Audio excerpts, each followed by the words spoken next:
Today on Government Matters, a new job to fill in the White House for the new Biden administration. Senator Angus King on choosing a national cyber director. A new cloud contract at the Defense Department as big as Jedi and Dios. A look at where the money's going and why. And the #1 story of the week, the future of the federal workforce. A bipartisan look at the new Schedule F. Government Matters starts right now. From Washington, D.C. and around the world, this is Government Matters with Francis Rose. Thanks for watching the weekend edition of Government Matters, the only show covering the latest news, trends, and topics that matter to the business of government. I'm your host, Francis Rose. The final draft of the National Defense Authorization Act includes a mandate for a new national cyber director. It's one of a number of amendments pitched by the Cyberspace Solarium Commission. Senator Angus King, independent of Maine, is a co-chair of the commission. Senator King, welcome back to the program. Thank you for joining me. I recall asking you the last time we were together, Senator, how you and your colleagues on the commission would make sure that those recommendations actually became actionized rather than just becoming a report on a shelf. I note a report from Cyberscoop that says you got 26 of your recommendations in the National Defense Authorization Act out of 34 that you sought this year and 52 that are for Congress to make. It would be well within your rights, as the kids say, to dunk on me for that question, sir. How did you go about getting those recommendations into the NDAA so quickly, sir? Well, I would never dump on you for your question, Francis. It was a good question and a very legitimate one, given the track record of a lot of commissions. If we were a Major League Baseball player, we'd be holding out for a big contract next year based on our percentage. It was a lot of work. I think the commission, and I give a great deal of credit to the staff, made a decision early on that we were not only going to present recommendations to Congress, we were going to give them fully drafted bills in legislative language. So instead of leaving them to do the work, we did it for them and said, here's the proposal, here's the language, all you got to do is say yes. And of course, there were amendments and there was a lot of work that went into it. But basically, we made that work easy for them. It also helped, Francis, that 3 of the 4 legislative members, Jim Langevin in the House, Mike Gallagher, who's my co-chair, and myself, were all on our respective armed services committees. So that helped us to work with those important committees, since the vehicle, the bill that we were aiming for is the National Defense Act, which, by the way, we just voted through on Friday. So this is a big deal, and it was a heck of a lot of work. I'll give you one flavor. I'll give you one anecdote. In order to get those recommendations into the bill, we had to get 180 clearances from both sides of all kinds of committees on Capitol Hill, both houses, in order to make that happen. So it was really a monumental undertaking. And again, I'll go back to what I said at the beginning. I give a huge amount of credit to the staff for the work that they did with the staffs of the committees. And then, they'd call us in when we needed an extra push. But I'm very proud of what we've achieved. Senator, the most high profile of these recommendations that we've talked about on a number of occasions, both on the Sunday edition and the weekday edition of this program, is the creation of the job that I mentioned at the beginning, the National Cyber Director. Set that one aside for a moment. Are there others of these that you think can have a potential tremendous impact on the way that the executive branch does cybersecurity very quickly? Absolutely. Absolutely, Francis. And I think we're going to be working on continuing the work. I mean, there's some that we didn't get in. But for example, there's a provision in that requires continuity of the economy planning. We have programs for continuity of government, but in a case of a catastrophic cyber attack, we're going to need continuity of the economy.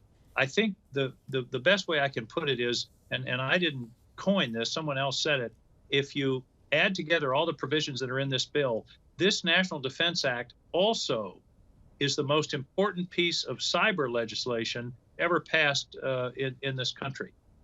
It is well on the way to helping us to prepare for and prevent, I think that's important to add, prevent cyber attacks. You're right, 26 of 52 is an impressive batting average. That means there are still 26 that you have to work on next year and in years out. What are some of the most important ones of those, and what would you like to see the Biden administration undertake regarding cybersecurity beyond the implementation, the selection of a candidate, of a nominee to become the National Cyber Director?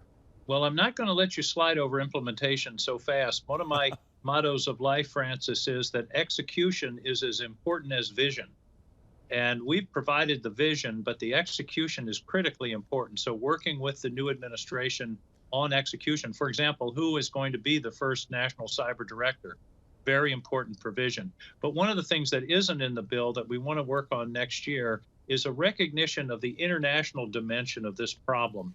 This is not just a national problem. This is a worldwide problem. And so one of our recommendations is the creation of a new Assistant Secretary of State for Cyber, whose job it will be to work with international organizations, international bodies, setting standards, norms, guardrails for cyber. And for example, if there's a cyber attack from a group of individuals or a country, multilateral sanctions are much more effective than unilateral, just America-only sanctions. So that's an example of where the international cooperation is so important. And we want somebody at the State Department who gets up every morning thinking, how are we going to advance the cause of cybersecurity worldwide?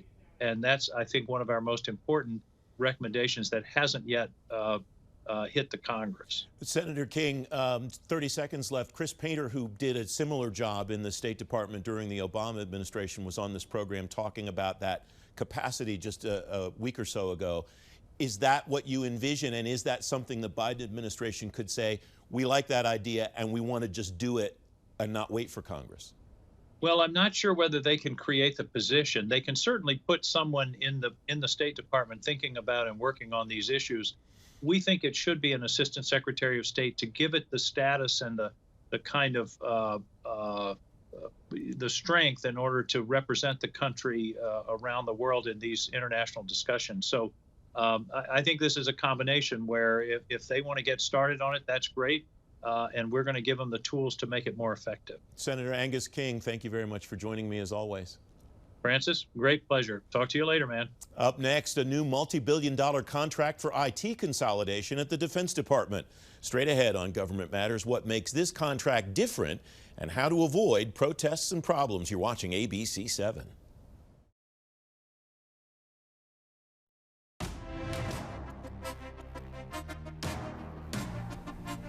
Welcome back. The Defense Information Systems Agency is taking bids on its new Defense Enclave Services contract for IT consolidation. That contract could be worth up to $11.2 billion. Lauren Williams is a staff writer for FCW. Andrew Everston is federal IT and cybersecurity reporter at the Federal Times, both of them covering this contract. Welcome, both of you. Lauren, I start with you. What exactly is involved in this contract? What is DISA buying here? So this contract is a contract vehicle for several different business operations functions. This includes email, video, chat, just anything that you would use on a day-to-day basis for the Fourth Estate or the defense agencies and field activities. So that's pretty much everything outside of the Pentagon, like DISA itself.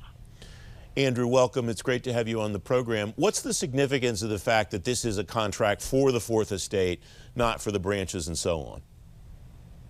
Yeah, these are sort of the maybe forgotten agencies that have vital importance, like the Missile Defense Agency, the Defense Logistics Agency. One of the moves here is IT savings, increasing integration for these very important networks and saving money, standardizing IT, and improving cybersecurity. This becomes the third major contract that the Defense Department is working on an enterprise-wide basis. JEDI and DEOS are both contracts that the two of you have covered. Lauren, what are the lessons that we have seen the department work through on this contract, and what are the lessons potentially they can learn from DEOS and JEDI? I think one of the interesting things about this particular contract is that they delayed the release of the RFP so that they could do yet another review before releasing it. And I think DoD is taking seriously the controversies that have surrounded JEDI and DIOS, and they want to kind of be able to show their work in the case that there might be future problems. This contract, that contract review that Lauren referred to, Andrew, went all the way up to the Chief Information Officer of the department, Dana Deasy. Is that your sense as well, that he just wants to make sure I's are dotted, T's are crossed, and that they can avoid kind of the redos, the protests, and so on that they've experienced with the other two? Yeah, absolutely. On a roundtable with reporters last week, Acting Deputy CIO for Information Enterprise, Daniel Metz, told reporters, and was very forceful, that this was just a normal review. They were dotting T's, crossing I's, as you said, to avoid some of the issues that they've had with JEDI and the defense or the DIOS contract. One of the challenges, Lauren, of this contract and potentially avoiding that is they're going again to a single provider. That seems to be the big sticking point, that the companies that don't get the all or nothing deals want to get involved in them somehow. Are you watching that as a potential sticking point for protests once this contract's awarded? Absolutely. This is a lot of money. $11 billion is a lot of money, and a lot of companies would like a piece of that. And I think what's been shown through JEDI, through DIOS, through Enclave is that DoD really wants continuity of services delivered, which is why they're going for the single provider model. And that's going to ruffle some feathers. So we don't know what's going to happen. We're going to have to wait to see with the protests, but I definitely think that they'll probably come. Do we have a sense, Lauren, of who the potential bidders might be here? There were the kind of the usual suspects in the JEDI contract and the DIOS contract. Is there a group of people, of companies that we can expect to see as kind of the primary candidates for this contract? I think you can expect to see the normal players. I mean, again, we're talking about Microsoft Office-like solutions. So any company that can offer that type of suite is going to be probably interested in competing for this contract. Andrew, one of the department's kind of methods of operation for big weapon systems is to parcel them out. And the theory is that we keep the defense industrial base primed by kind of spreading the work around. Is it reasonable to think that that might be the case here as well, based on what we've seen with the awarding of JEDI and DIOS, at least as far as those award processes have gotten? Yeah, absolutely. I think one of the important things in the RFP is this 25% small business sort of requirement for subcontracting. I think that's DISA officials that I've talked to have been very adamant that small businesses are a key part of their mission, and they need as many providers as possible to help them out. Andrew, what will you follow as this process plays out, as the bids come in and awards happen? Is it the timeline slip, as we've seen with the other two big contracts that we've discussed here, or are there other elements of this that you're going to pay close attention to? I'm paying attention to protests.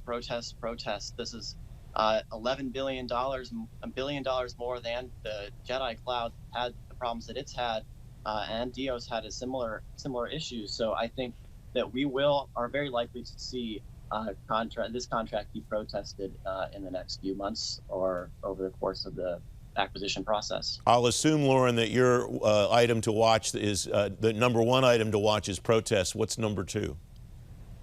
Number two is going to be the cybersecurity aspect.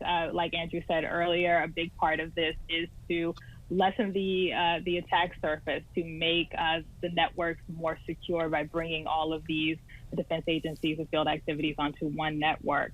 So I'll be watching for how they implement the new cybersecurity standards, CMMC, and how that goes forth. Lauren, Andrew, thanks very much for joining me. Great to have you here. Up next, the number one story of the week, straight ahead on Government Matters, the future of the federal workforce under Schedule F. You're watching ABC 7.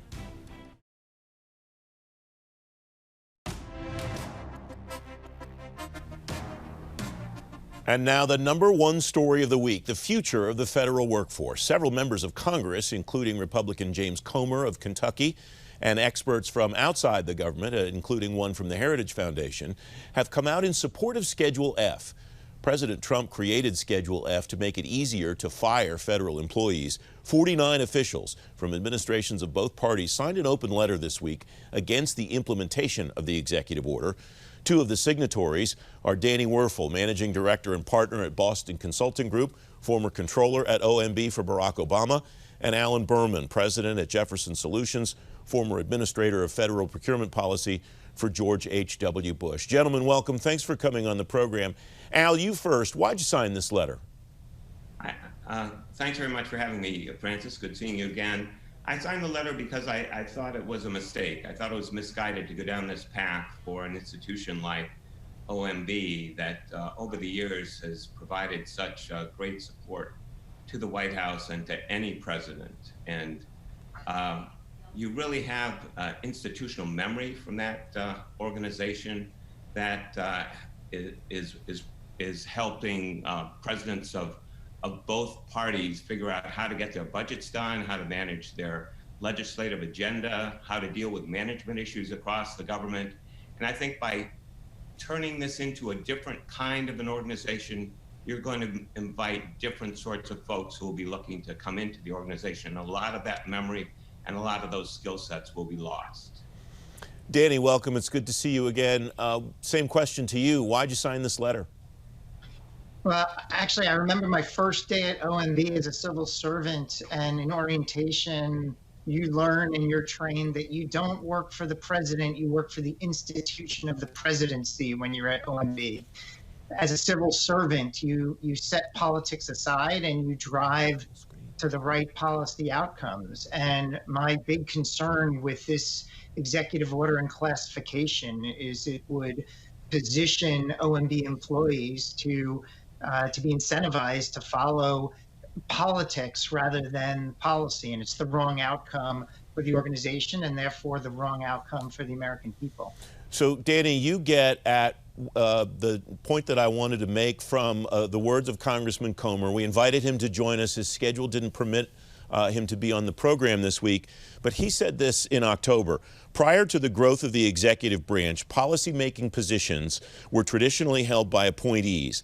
However, with the growth of the bureaucracy, career civil servants came to hold the positions. Civil servants are not appointed and as such are not held accountable by the voters, the president, or anyone else. This executive order will strengthen accountability by requiring civil servants holding policymaking positions to be accountable to the president. Danny, I'll start with you. Al, I would like your input as well. What do you agree with and what do you disagree with about the congressman's statement there, Danny? Well, I disagree with the notion that that civil servants are "quote unquote" policymakers. The administrations put in political officials who have the ultimate determination on the policies that will be advanced. And the role of the civil servant is to provide all the right analytics, evidence, institutional knowledge to support those policymakers. Their role is really to focus on what are the right public policy and public administration outcomes to guide the policymakers who are controlled by the political party. So I think what's misguided about the statement is this notion that civil servants are driving policies versus the political layer of the government. Al, what's your takeaway from the statement by Congressman Comer? Yes, and I would agree with Danny on the same point. I think you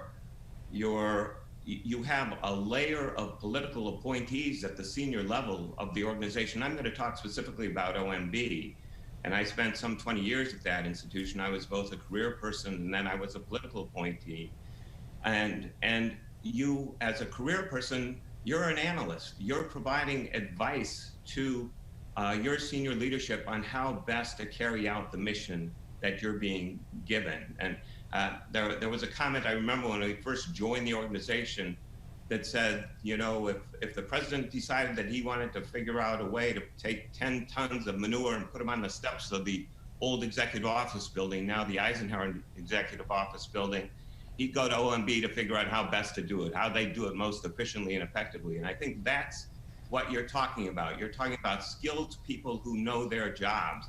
similar to having skilled people in NIH or CDC, these other institutions, where it's important to have that set of skills and that institutional memory to make that organization function well for any president.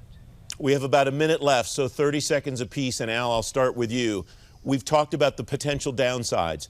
Do you see any potential upsides to this, or is it all negative? Well, you know, I think anybody who's worked in the government for any length of time knows it's a heck of a deal trying to hire people that you want and trying to get rid of people who are dead wood. My view is there's very little dead wood in an organization like OMB. People come there and thrive in it. People want information yesterday. If you don't love that life, you're not going to be staying around. And so I don't think it really applies or affects the OMB staff in any way. Danny, any potential upside to Schedule F, or do you see it as all downside? All downside. Look, the day Mitch Daniels arrived for the Bush administration, the civil servant workforce at OMB was excited to get started. The day Peter Orszag arrived for the Obama administration as the OMB director, the civil servant workforce at OMB was excited and ready to get started. And I'm really concerned that this schedule and this classification changes the construct for OMB employees who, it's in the brochure to serve whatever administration comes in, the best public policy analysis, and that's the way we should move going forward. Danny Werfel, Al Berman, thanks both very much. Don't forget, if you miss an episode of Government Matters, you can find it on our website, govmatters.tv. You get a preview of every newscast by signing up for our daily program guide. You just text GovMatters to the number 58671. I'm back in 2 minutes.